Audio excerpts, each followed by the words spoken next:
So please pick up your pens, your paper, as we'll be engaging in the ratios, but we'll be a bit faster. Since you'll be calculating the second year and the third year, I would like us to be a bit faster so that, if possible, we can close out on profitability ratios and current liquidity ratios today in this 2-hour class. So I'll need us to be a bit speedy. Like I was telling my namesake and Salmat that our mock exams will be unveiled from tomorrow. Tomorrow is Friday. So case study pre-seen is coming out tomorrow, the first mock exams.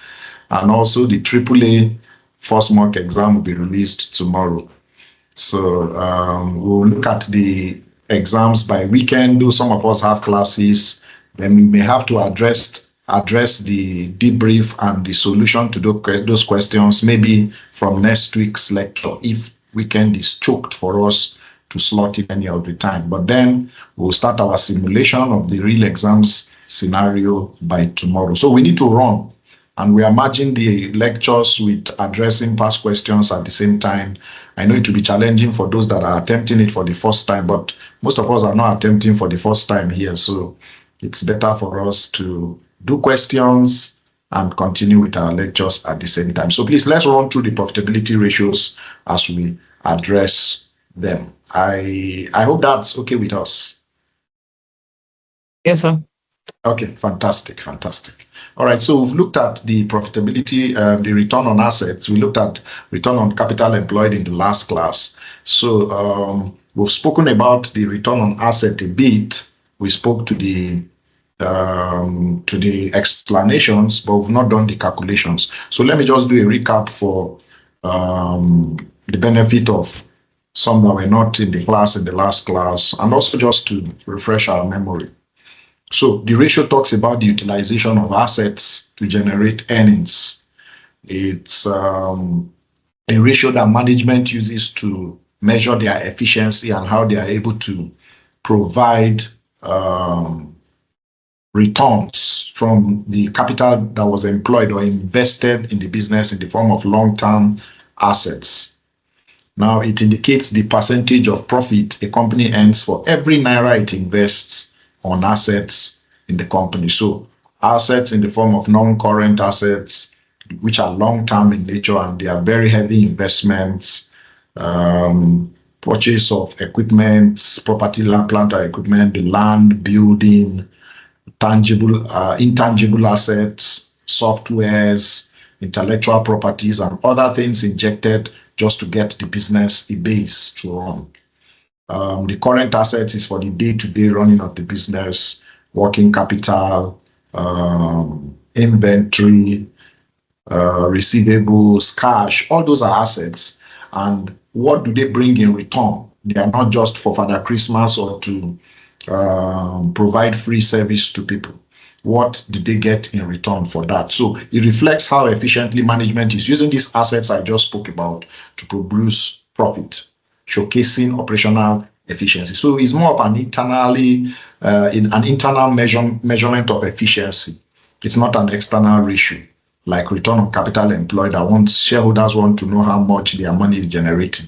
So the return is looking at, even though shareholders and management also wants to know, the return on asset is more of an internal. It doesn't affect external ratios or external computations.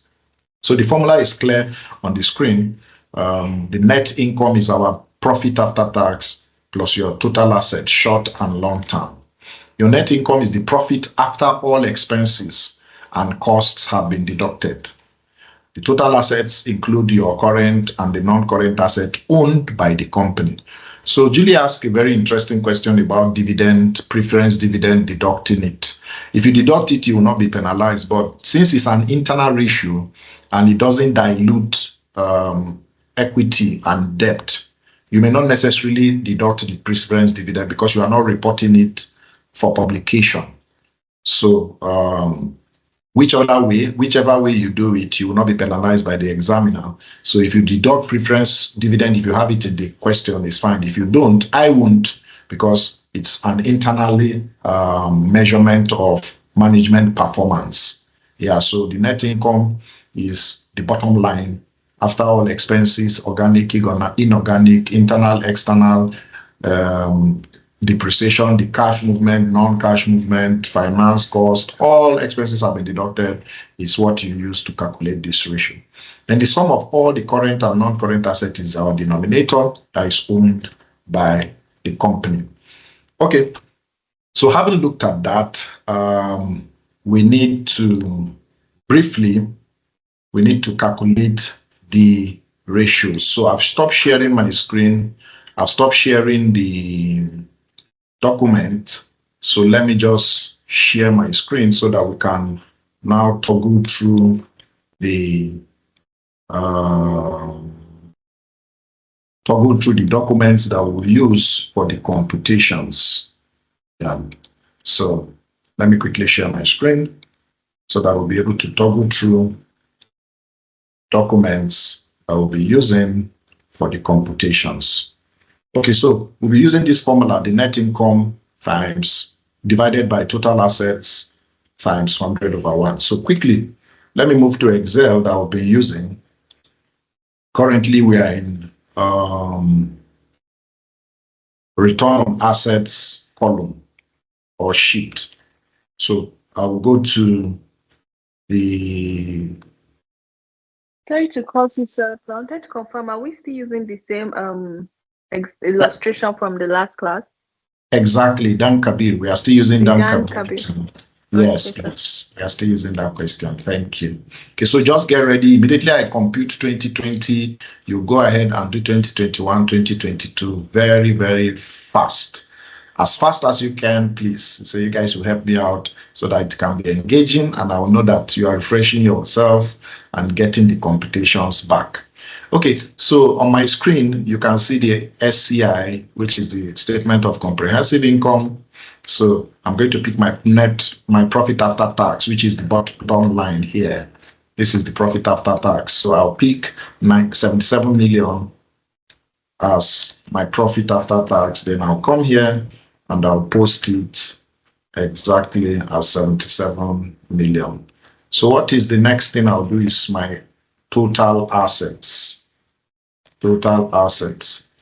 So that will be gotten from my SFP, and my total assets is looking at the current and the non-current. So I have a figure here that depicts both of them. So total assets shows the total current and the total non-current, which is 1,312,500,000. So I take that very simply and I post here. Exactly. So I have that as my total assets.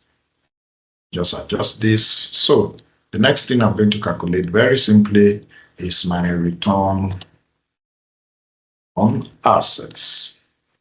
So I have that as 77 million divided by 1.312,500 billion. And I have it as a percentage of 6%.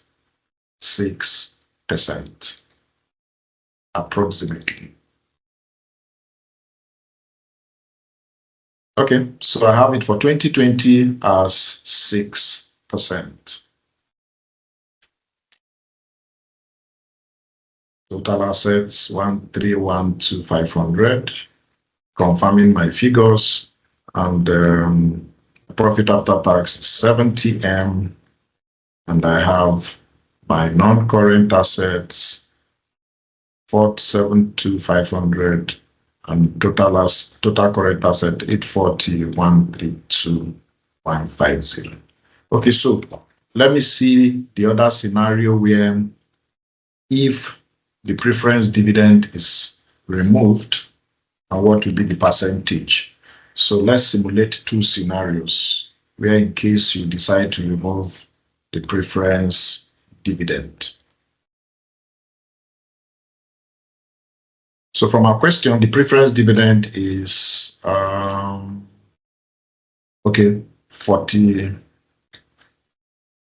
Oh, no. Somebody needed to correct me. I made a mistake. Julie, did you see the mistake I made?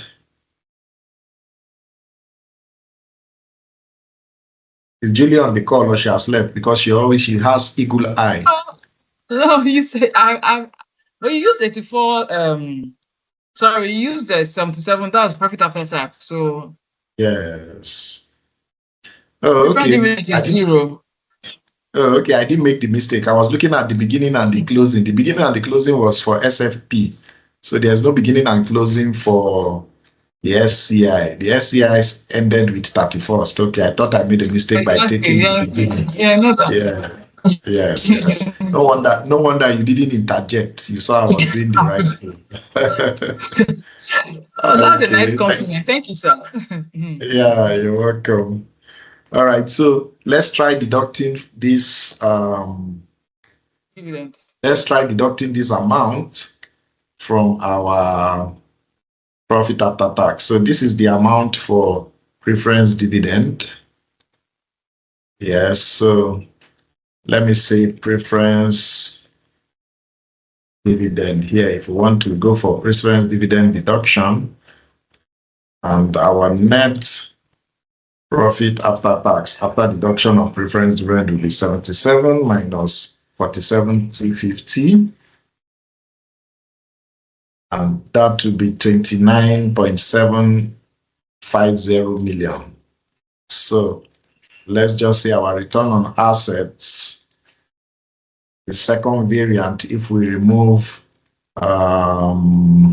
preference dividend, will now be 29,750 divided by our total assets, which is approximately 2%. So without deducting... Hang on a second. Sorry, sir. The preference dividend you are calculating is for 2021. No? Thank you. Thank you. I'm coming. Yes. Because there's no preference dividends for 2020. Okay. No, it's not for 2021. Sorry. So you are correct. Sorry. Okay. Yes. That's where I'm making the mistake now. So there's January 1st and there's 31st December. Yes. For the statement. Yes, true. Exactly. Okay, so we now align together. So there's no beginning for preference, there's ending for preference. So we have 47,250. Yeah, fantastic. So we are in line, we're in order. So if you remove preference dividend, the return on assets will be 2%. And if we didn't remove dividend, it will be 6%. So please don't remove dividend, leave the dividend. I just computed the two scenarios for you to be able to make decision. But then whether you remove dividend or you don't remove dividend, the return is still low. If you consider the high-low method, if we say the low is 1 to 30%, depending on the industry average anyway, 1 to 30% is generally described as low, then 31 to 69 is medium, then 70 to 100 is high.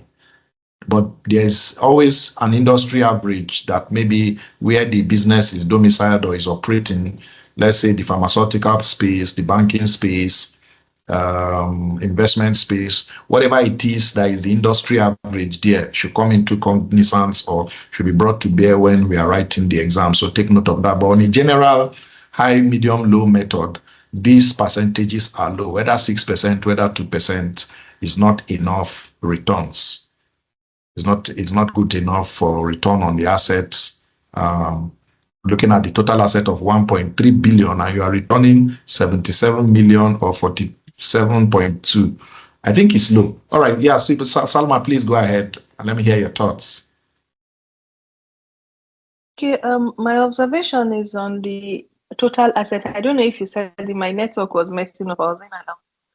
Why are we using the beginning value for 2020 instead of the closing for total asset? Fantastic. Julie, did you see that? Salma caught us. Exactly. Did you see that? Thank you, Salma. Yes, Salma caught us. Okay, yes. Yes. Thank you so much, Salma. Thank you. Right. That was what Julie was trying to catch, but she got it wrong. Yes.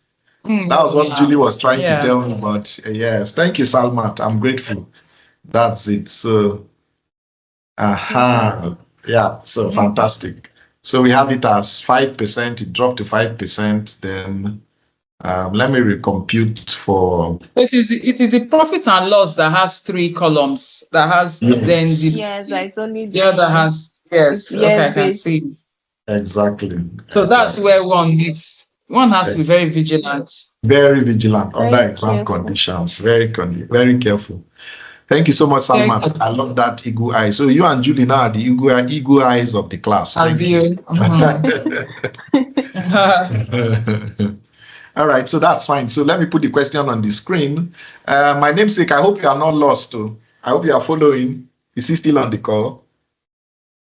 Yeah, I am. I'm getting it. Okay, fantastic. Okay, so let's go. All right, you're welcome. Okay, so let's go. 2021, 2022, please. Can we give me the percentages, the figures, your computations, your profit after tax? I think your profit after tax is 84,97,405. So leave the preference dividend out, no problem. Then your total assets will be 1,853,200 and 2,134,125. So let's go.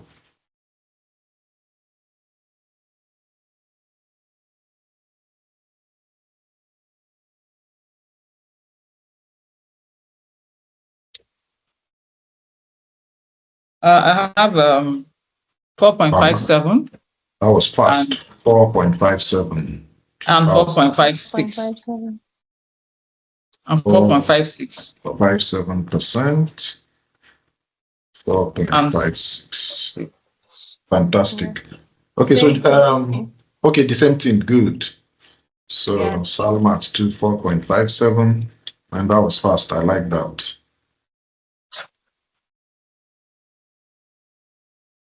Sorry, sir. On what condition would we have to consider the preference dividend? Is it that it's going to be on the question on a requirement base? Yes, so it may come as a requirement base or it will come as a note to the account. So if it comes in the financial statement and is not a requirement, just take note of it in the notes to the account. If you see preference dividend as a note or is embedded, like in this situation in your current liability, just know you have to deduct it when you are calculating return on equity. So one of the ratios that will be affected by preference dividend is there is no express instruction on the requirement is that you deduct it from return on equity. So return on equity, you must deduct preference dividend. It's very important you take note of it. Yes, take note of that. Okay, namesake, we are waiting for you. What are your figures? I didn't get the second. I think we're supposed to have. Sorry, which year is this, sir? If I can have it here. Okay, what year? I did, I was having. Sir? What year? What do you mean? What year? The question? As in the question you are solving, sir. Oh, okay. The question is a generated question. It's not a past question. Yes, it's a self-generated question. I pimped it very hard so that in case something like this come out in the exam, it's not this hard in the exam anyway, but I pimped it myself. Good. I couldn't catch up with the second figure for the total assets. That's why I get stuck. I know you are the one to control back to it. Okay, so let me put it on the screen now so that you can follow up. Look at the total assets on the screen. So this is for 2021. It's 1.8 billion. Then 2022 is 2.1 billion. 2022, okay. Yes, this is the highlighted, what you are seeing on the screen now. 2021 is 1.8 and 2022 is 2.1. You shared it in the group. Maybe you can. Yes, I shared it on the WhatsApp platform. Exactly. The question is there. I'm so sorry about that. I didn't open to it. Yeah, it's there on the platform. 17950 for 2021. Okay. Sorry, 2022 is 1403588. Okay. No. Sorry? No, you are picking total current asset. Is the figure under the 1.40? That means okay, 1853 and then 2134. Yes, I'm yes. picking the one. Okay. Thank you very much. 1853 200 2134 125. Okay, I'll compute it now. So Okay. my net profit.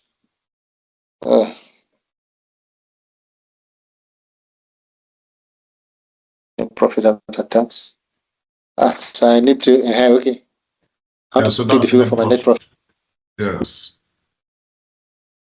Yes, 84700. 84700 and 9745. Okay. 84700 by 1853200. Okay, the first one I'm having is 4.57. Then Good. 2022. Good. 405. What of the second one? 4125 by 100. The second one I'm having 4.56. So low. Good. Fantastic. Okay, so you have 4.56. Okay. I think three of us align very graphically. All right. So let me do the computation now and see if it's okay. So I have 700 million divided by this. Good. I have 5% approximately. And this 97 divided by this. I have same 5%. So exactly we are all correct. This is good. So computationally we are fine.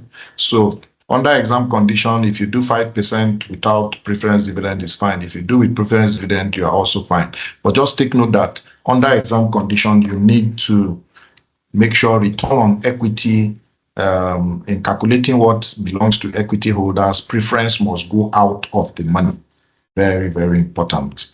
Okay, so the implication, what does it mean? Now, in the case study exams, we all understand currently that your computation does not earn you much marks, your interpretation does. So the higher your ROE suggests that the company is effectively using the assets to generate profit. It indicates strong operational performance. Now, the interpretation is very important, and efficient management of resources, assets. The lower one indicates that the company is not effectively using its asset. That is what it means, which could lead to lower profitability and potential financial challenges. That is exactly what it means. So a higher one shows management is doing well. The lower one shows management is not doing well. It's clear.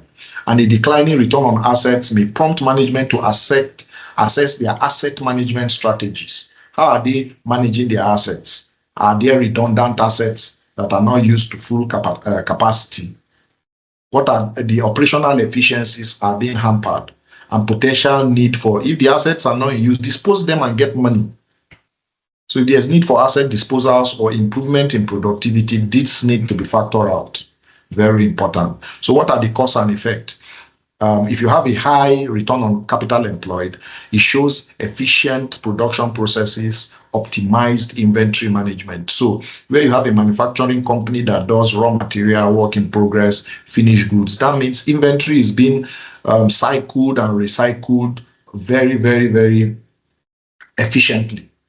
You are using your raw materials to produce finished goods, and finished goods going out, and the production process is moving fast, and you are generating sales, and money is coming in form of profit. So that's the cost of a high return on assets. So another reason is strong sales performance relative to asset base, indicating good market demand for the products of that company or services, effective marketing strategies. Then where you have low operational costs, like if you look at Dan Kabir, look at their cost of sales, it's very high. So that could be one of the reasons why they have low return, because the cost of sales is so high, and that's direct costs. Direct costs include direct material, direct labor, and all that if it's a manufacturing company. Also, the reason for high return on asset is low operational costs and overheads that enhance profit margins. So these are good reasons why a return on asset percentage is high. So the same thing is for a low one conversely. So when you are interpreting it, just understand the dynamics on what that ratio is about and the components. We know the denominator and the numerator and where they are in the financial statements and what they speak to. So you'll be able to interpret it graphically and communicate your thoughts clearly in pen and paper. So in conclusion, return on asset is an essential metric for evaluating a company's operational efficiency and its ability to convert assets into profits. It helps investors and management assess how well the company is utilizing its resources and informs decisions related to investments, asset management, and overall business strategy. So as chartered accountants, we need to regularly monitor this ratio to help our clients, our employers, maintain efficiency and profitability in their operations. So like I said in the last class, return on asset is one of our key risk indicators in my office here. We compute it every quarter to see what we are generating internally to measure our performance as a company in the office. So our benchmark here, generally in the healthcare industry, is 20%. So currently in the last quarter, I think we did return on asset about 8 to 10%. So we are still within the range, but we are working on improving this year. So it depends on the industry, but on a general high, medium, low rating, if without the industry average or the industry percentage, if it's given to you in the case study exam, you benchmark it with that industry percentage to see what the return on asset percentage is speaking to in that sector or industry where the business is domiciled. So that will be the end of return on asset, very fast, and I must commend you guys. That was fast calculation, even though I believe the computation is not that hard like return on equity and return on capital employed, but that was still fast and nice. So let me take questions. Do you have any questions for the return on asset computation and interpretation? None from me. Okay, namesake, Salmat, none from you guys. I believe it's clear enough, right? Oh, none from me, sir. Thank you. Okay, fantastic. I believe none from Salmat too. So let's run. Okay, so the next one is gross profit margin. Another profitability margin that is very simple to compute is gross profit margin. So this ratio expresses the entity's gross profit as a percentage of sales or revenue and is known as gross profit percentage. So the revenue of the company is expressed looking at the deduction of the direct cost, which is cost of sales. It's simply calculated as gross profit divided by sales or the gross profit divided by revenue times 100 over 1. It's a key profitability ratio that measures the percentage of revenue remaining after deducting cost of goods sold. So the cost of goods sold is the direct cost. I'm talking about a manufacturing company that it's needed to bring that service or product to the consumer. It reflects the efficiency with which a company produces its goods or services relative to its sales revenue. So it means that the percentage of sales revenue that exceeds the direct cost. So cost of goods sold is direct cost. I've spoken to that on looking at a manufacturing setting, direct materials, direct expense, direct labor, in producing goods and services to bring to the consumers. It indicates how well a company is managing its production costs relative to revenue generation. So before we go to the implications, let's quickly calculate the ratio for Dan Kabir. So the implication will speak to the interpretation. So let's look at what Dan Kabir did in his gross profit. So please get ready to calculate 2020, 2021 as I'm calculating that of 2020. So I want to pick my gross profit for 2020 from the question. So the gross profit is 220 million for the end of the year, 31st December 2020. So I pick the gross profit, is clearly stated there. So I move to the next sheet. So I have 220 million. Now, this time around, the denominator is not assets or anything, shareholders' equity. So the denominator is going to be our revenue. So our revenue for 31st December sales or revenue is about 1.320 billion. So I take that and I post here.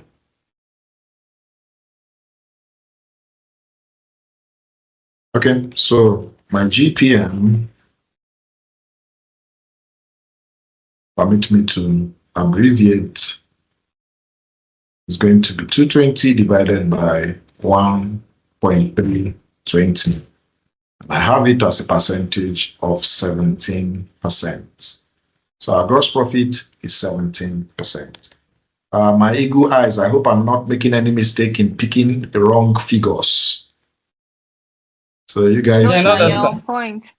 Okay, so I have auditors in the class. So anybody that I like that. So our gross profit is a bit high, but then in my opinion, if you're using the high-low method, 1 to 30 is still low. If we're using the general HML without the industry average given to us. Okay, so for 2020, I have 17%. So let's go class 2021 and 2022, please. So let me go back to the question. 16 plus 0.67, same thing. 16.67 for both years. The same thing all year. 16.67 for both years. Okay, 16.67, 16.667. Okay, so sorry, 16.7. Okay, so the gross profit. Yes, the gross profit for 2021, 2022. Is that what the mistake? Is that what the mistake Salma have? Yes, sir. Oh, okay. Oh, fantastic. Good. So let me just run through my figures and confirm. So 242,278. I think that's rather low, considering there's gross profit. We've not even deducted the expenses yet, you know? Yes, really low. I think so too. So let me take the revenue. I think it's low. Company needs to pick up.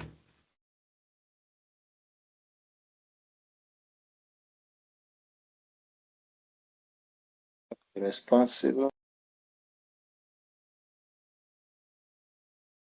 I align with Julie's thoughts. The company, the gross profit is low. Yeah, 17%, correct?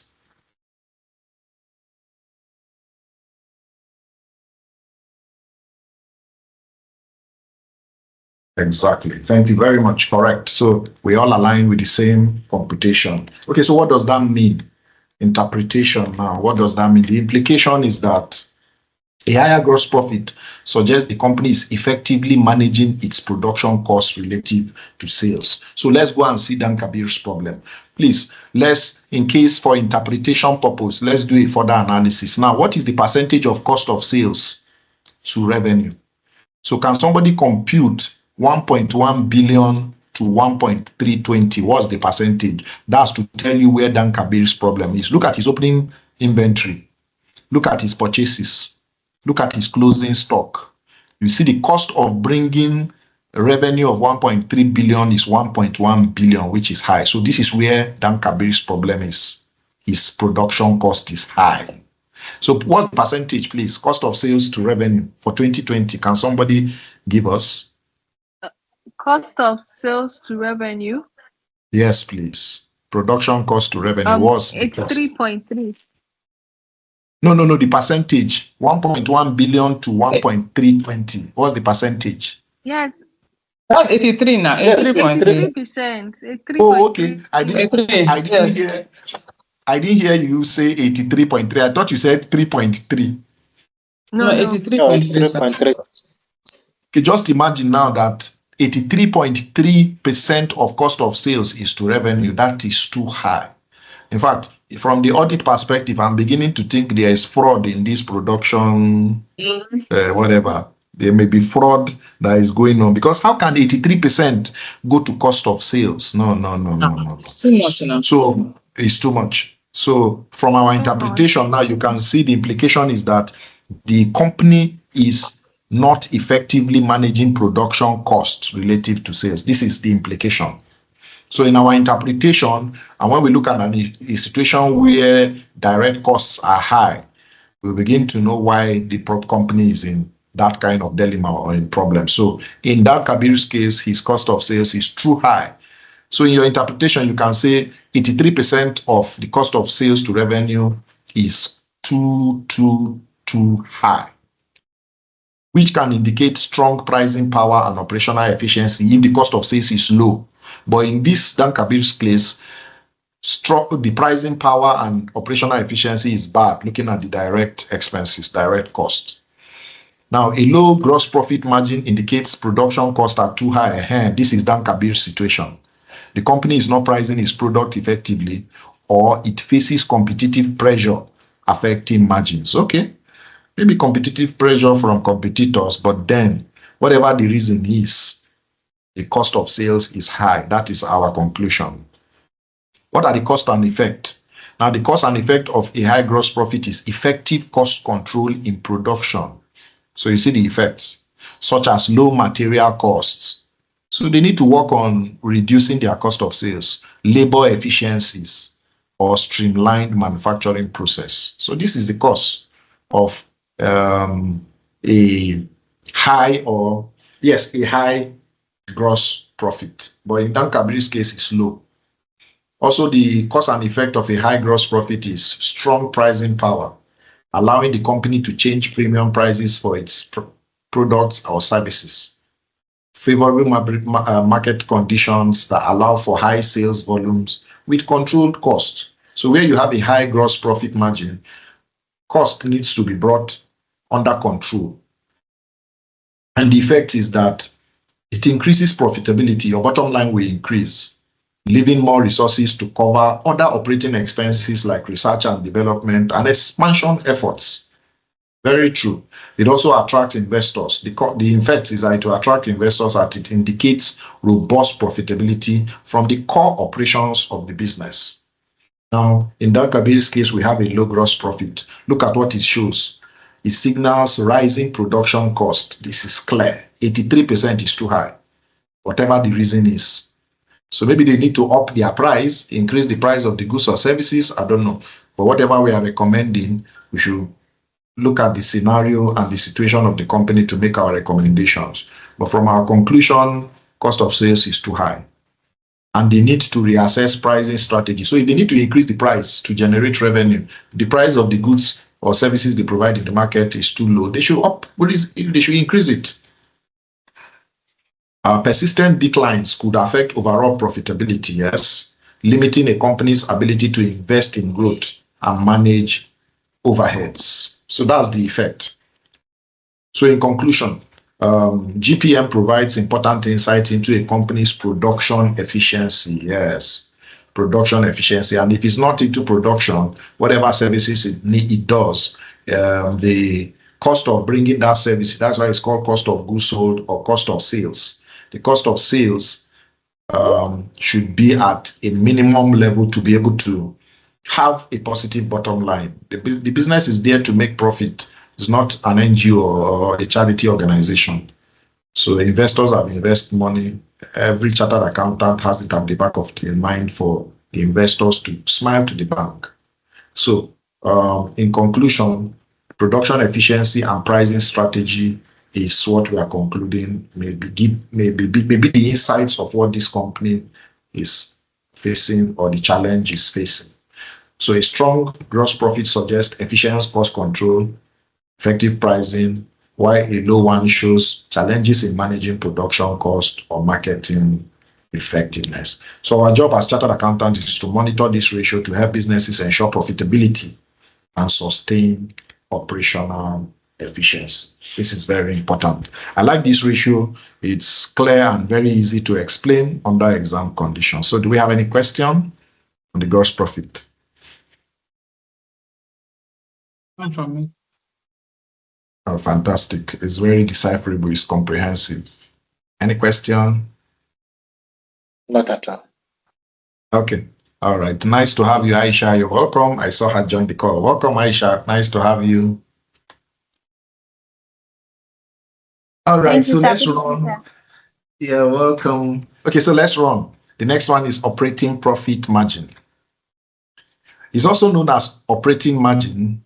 It measures the percentage of revenue that is left after covering operating expenses. So operating expenses, looking at admin and distribution. It reflects the efficiency of the company's core operations and how well it manages its operating costs relative to revenue. What does it mean? It means that it indicates how much profit a company makes from its core business operations before interest and taxes. So we're looking at its organic expenses before inorganic. So interest and taxes are inorganic. Inorganic in the sense that you have to pay them as a result of obligations, whether you like it or not.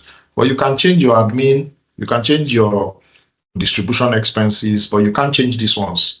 It's already stipulated for debt owners and government. That's what it means. So it provides insight into the company's operational efficiency, showing how well it can generate profits from its regular business activity. So this is the formula. Your operating profit, that is your earnings before interest and taxes divided by revenue. Where your operating profit is your earnings before interest and taxes, calculated by subtracting operating expenses like wages, rent, and utilities. So these are direct expenses, which are cost of goods sold. In the last ratio we just computed, those are the classes of direct cost. While the total income generated from the company is the revenue. So using this formula, let's calculate it with Dan Kabir's financials, our operating profit margin. So in this formula or in this question, there is nowhere they posted operating profit directly. So if I were asked, what's the figure for operating profit here, please? That's for 2020. It's 120, right? 132,000. Why did you say 132? Because it's before depreciation and amortization. That's the profit before depreciation and amortization. Also before finance cost, as the interest on loan. Or should we be the 104? Because I don't know. I think it's 104,500 because you said that it's before interest and tax. It's 104,500. Yeah. 104,500. 104,500. So let me go back to the formula because I like this debate. So from the screen, I've gone back to the formula. They said earnings before interest and taxes. That is calculated by subtracting operating expenses like wages, rent, utilities, and cost of goods sold from total revenue. So from this analogy or this analysis and explanation, what do you think is our operating profit or operating margin? So I'm saying that some people are taking 104,500 and 132. So let me hear them say, which one are you taking and why? 104,500, sir. It's exclusive of interest as well as tax for the year. Thank you. All right, let me hear Julie's thoughts. Yeah, the same thing too, because because definition says before interest and tax. So it's 104,500. And the definition did not mention depreciation and amortization.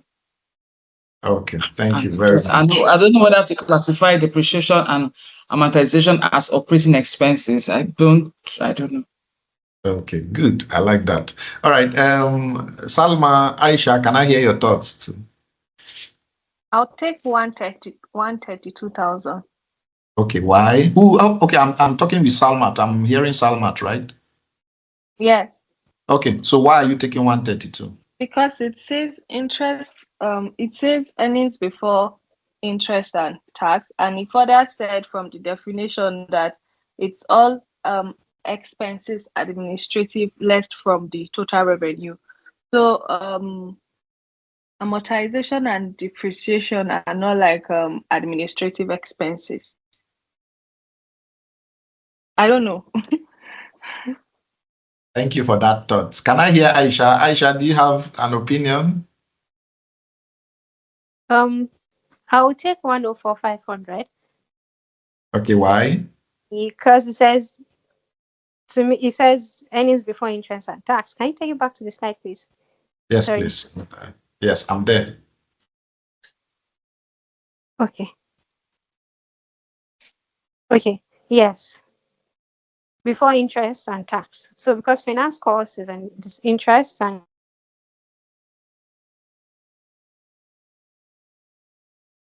Okay. Are you done or you're still speaking?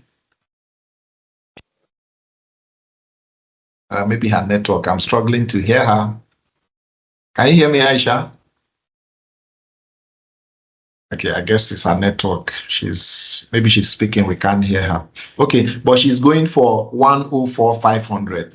I appreciate our contributions, and I'm sorry to say, I'll be happy to say, because we are all learning, that 3 of us are wrong and Salma is correct.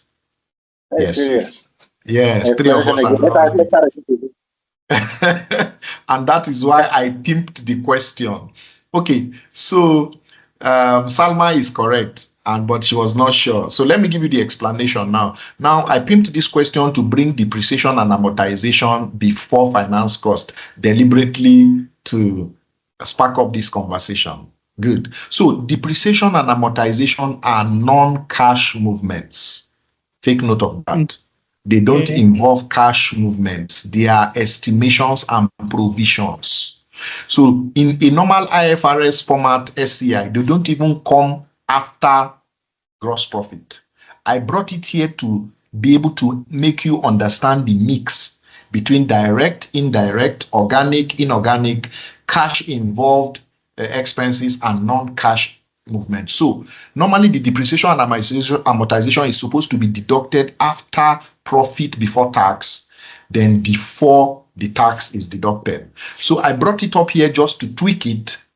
And when we did the rules, we're doing add back in situations like that. And Julie was saying, why didn't you just take this 132? Now, in situations where the examiner tweaks this kind of a thing, if you understand the nature of the expense, he won't confuse you. So the correct figure to pick is 132, just like Salma said, because depreciation and amortization is not a cash expense. So these direct costs, okay, Aisha is back. I guess her network is challenging. So the admin and distribution are the main cash expenses to give you your earnings before interest. Take note of that. Admin, distribution, which talks about wages, rent, salaries. That's exactly what the definition says in the operating profit margin explanation. If you look at what it says here, wages, rent, utilities, those are indirect costs like admin and distribution. Then cost of goods sold are direct costs, labor, materials. So take note of that. I deliberately tweaked the question and brought depreciation and amortization so that you can understand it in this light. So our earnings before interest and tax is 132,000. Depreciation comes under finance income before tax expense. So please take note of it. It's a good learning curve for us, I believe, and it's better to have it wrong here and not have it wrong in the exams. Honestly, sir. Yeah, we have. So thank you for that. oh wow, thank you, sir. Sorry, my network went off. Yes, we noticed you were struggling. Sorry. So 132. Okay. Yes, so 132 is the figure. Julie, are you okay? Because I like Julie. Julie can be. Okay. Okay. It's okay. I love debates. So if you have a contrary debate, let's debate it. So earnings before interest and tax. So that's our EBIT.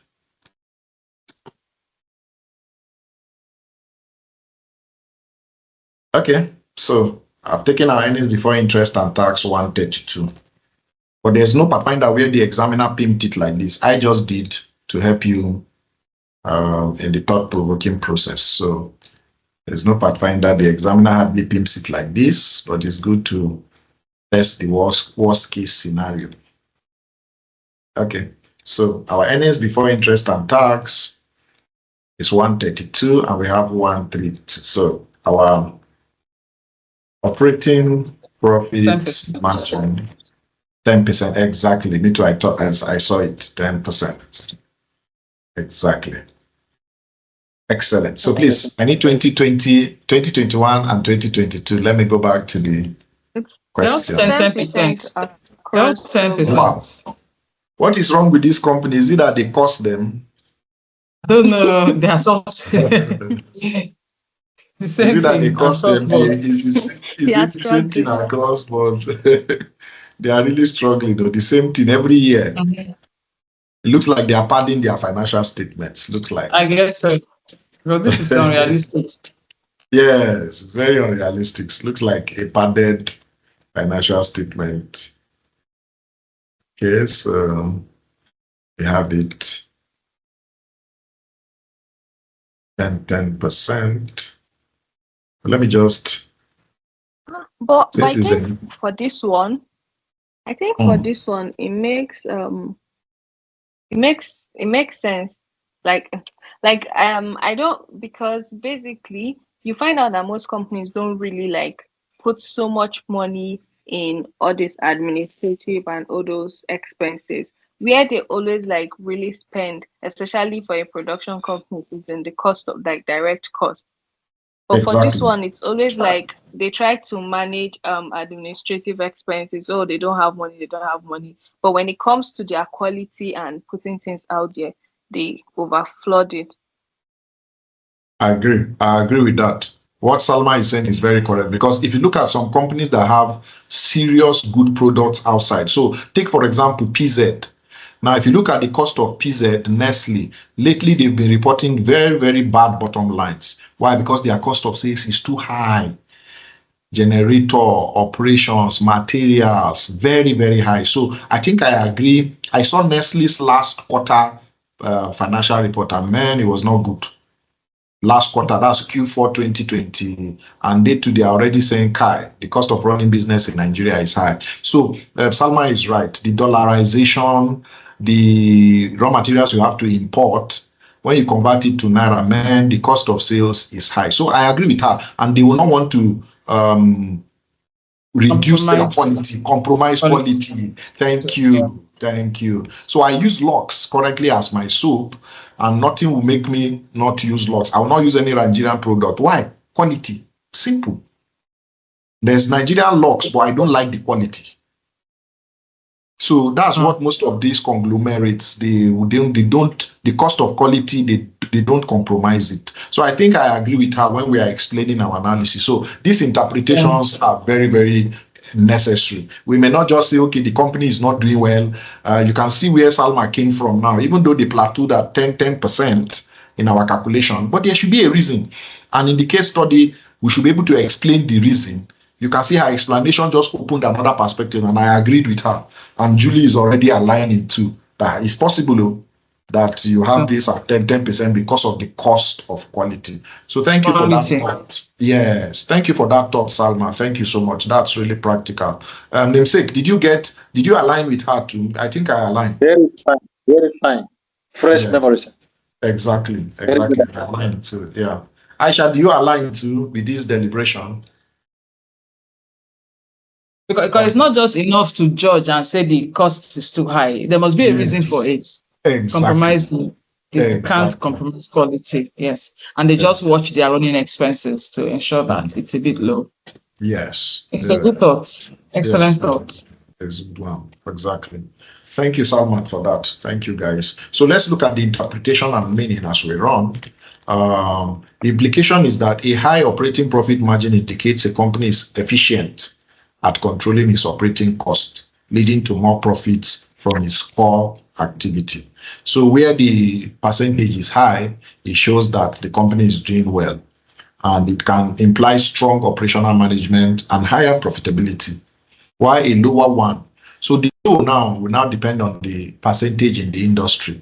And you can see that so far, Dan Kabir's figures are still positive. They are not negative. So no matter how little it is, most of these conglomerates like Nestle, PZ, they just want to have something. It's not that they're after profit, humongous profit. No, they just want to have something to say, okay, the business is staying afloat. And some businesses are like that. They look at, okay, the economy where they are operating, the country is not doing well. They just be like, okay, let's just break even and be able to run the office. But we don't want to run at losses. So if they are not making losses and their strategy, their organizational objective is being met, it's fine. So a lower operating profit margin suggests operating costs are consuming a larger portion of revenue. Like we see in this area, operating costs are not really eating the large portion of revenue. It's the direct cost that is eating it, potentially signaling inefficiencies or the need to reassess cost management strategies. So a lower operating profit margin, mostly I think the reason is cost. And there is a reason, like Julie said, why they want to incur that cost, maybe to maintain a particular quality, irrespective or notwithstanding. So what are the cause and effect? A higher operating profit margin signals strong sales performance, effective cost control, and they are managing labor. That's they manage the direct expenses, materials, and other fixed overheads. Also, economies of scale. That means they are doing well in negotiation, where larger production volumes reduced per unit operating cost. So they are managing their production costs well, looking at the economies of scale, and also streamlined operation that reduces waste or inefficiency. So if you look at most of those production lines, most of them are volume driven. And where they don't have much demand in the market, if the machine is consuming a particular number of tons of raw materials to produce a particular number, if the demand is not high, they may produce a particular volume at a particular quantity of raw material and is not moving in the market. So there is a lot of wastages. So most of these production issues will be brought to bear in talking about wastages and inefficiencies. Lower operating profit margin, the reason is rising labor and material expenses. So from the first step cost before the second one, which is indirect, you see that the chunk of the issue is from cost of sales, which will also impact operating profit margin without a corresponding increase in revenue.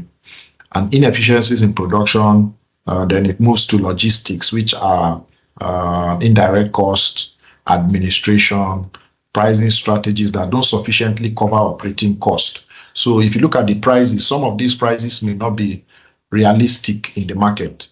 So in a third world economy like Nigeria and some African countries, no matter the cost of quality, there's a price peg or tag you could put. Or yes, it's only the rich and absolute rich that can afford such services. So they may need to leave it at a particular price to enhance affordability. So some of these factors are what is applicable and tenable in the real market world. And we are analysts and chartered accountants that need to look at the wider context and the big picture of what is happening in our explanations. The effects is that a higher operating profit margin increases profitability for core operations, which provides more cash flow for debt repayment. So the effects will help where you have high operating profit margin, expansion, shareholders, dividend, they are happy where a business is really doing well. Also, improved investor confidence culminates or comes from a high operating profit margin, signals strong financial health and operational management. While a low operating profit margin leaves less capital for reinvestment and the risk of the business going down, becoming insolvent, inability to manage debt, and scuttled growth initiatives. So these are the issues with a low operating profit margin. It may also raise concerns among investors about the company's ability to manage costs or generate sustainable profits. So in conclusion, it's a critical measure. The OPM is a critical measure in measuring operating performance and efficiency, while a strong margin suggests effective cost management and a profitable core business, while declining one signals need for improvement in managing operational expenses, which is the big problem with businesses, conglomerates that are leaving Nigeria in the Nigeria business space. The cost of running business in Nigeria is too high. Sincerely, it's too high. So regularly monitoring the OPM helps businesses maintain profitability and attract investors. This is very important. Okay, so it's already 9:07. We are really enjoying these ratios. We even forgot our break.